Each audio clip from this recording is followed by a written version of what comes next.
Assalamualaikum warahmatullahi wabarakatuh. Alhamdulillah kita bertemu lagi di Ramadan kali ini di acara Kultum Madaniyah, mengisi Ramadan dengan ilmu dan amalia. Sobat Madaniyah dimanapun kalian berada, marilah kita panjatkan puja dan puji syukur kehadirat Allah Subhanahu wa Ta'ala yang telah memberikan kepada kita nikmat iman, Islam, dan nikmat sehat. Dan nikmat kita bisa dipertemukan kepada bulan Ramadan kali ini. Salawat serta salam marilah kita curahkan kepada junjungan kita, Nabi besar kita, Nabi Muhammad Sallallahu Alaihi Wasallam, dan keluarganya, sahabatnya, serta pengikutnya yang senantiasa hingga akhir zaman.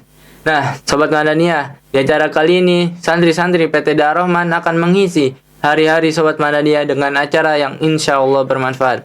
Kali ini saya Muhammad Hamam Rizik dan teman saya Muhammad Tardan Sundawa akan membahas keutamaan itikaf. Sobat Madaniyah, sudah pada tahu belum keutamaan itikaf? Pasti belum kan? Mari kita tanya kepada teman kita yuk. Nah, Dan, apa keutamaan itikaf itu, Dan? Nah, pengertian itikaf secara istilah adalah berdiam diri dan menetap di masjid dengan tujuan mendekatkan diri kepada Allah Subhanahu wa Ta'ala.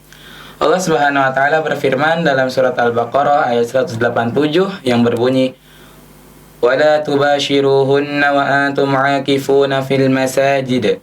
Dan janganlah kalian mencampuri istri-istri kalian dalam kondisi kalian sedang melakukan i'tikaf di masjid. Quran surat Al-Baqarah ayat 187.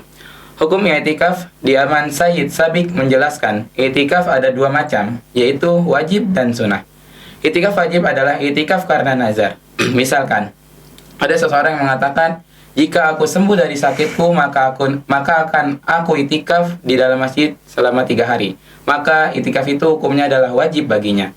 Rasulullah Shallallahu Alaihi Wasallam bersabda, Man nadhara ayyuti'allaha falyuti'hu. Barang siapa yang telah bernazar akan melakukan suatu kebaikan pada Allah, hendaklah dipenuhi nazar itu. Hadis riwayat Al-Bukhari. Bahkan meskipun nazarnya itu terjadi pada masa jahiliyah, Umar bin Khattab radhiyallahu an pernah mengalaminya. Anna Umar wasa'ala Nabi sallallahu alaihi wasallam qala kunta nadartu fil jahiliyah an a'takifa lailatan fil Masjidil Haram. Qala fa'aufi binadrik. Umar bertanya kepada Rasulullah sallallahu alaihi wasallam, "Ya Rasulullah, dulu aku di masa jahiliyah pernah bernazar untuk beriktikaf 1 malam di Masjidil Haram." Rasulullah lantas bersabda, "Maka penuhilah nazarmu itu." Hadis riwayat Al-Bukhari.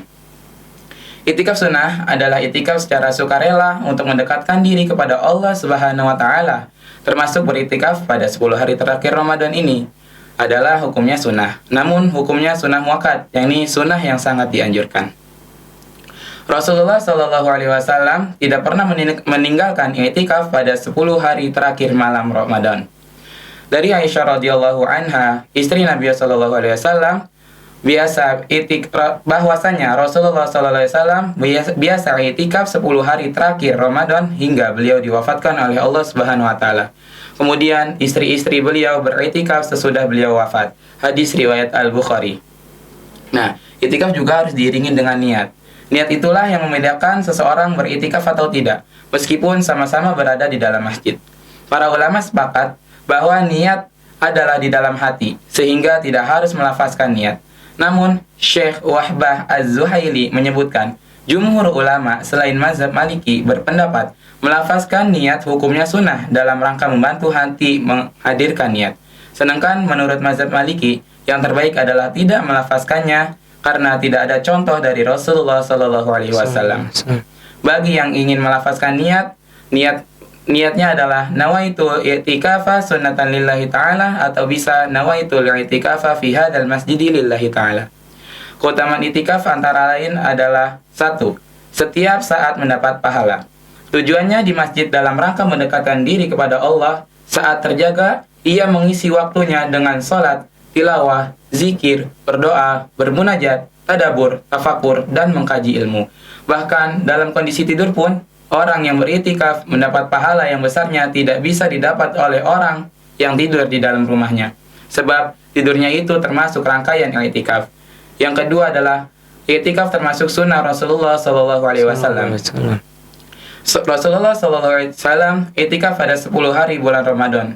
Beliau tidak pernah meninggalkannya bahkan di Ramadan terakhir sebelum wafat. Rasulullah beriktikaf selama 20 hari. Demikian pula istri beliau dan para sahabat-sahabatnya. Mereka beriktikaf 10 hari terakhir Ramadan. Bahkan sepeninggal Rasulullah Shallallahu Alaihi Wasallam, istri-istri beliau juga beriktikaf 10 hari terakhir Ramadan. Sebagaimana hadis yang telah saya sampaikan di atas.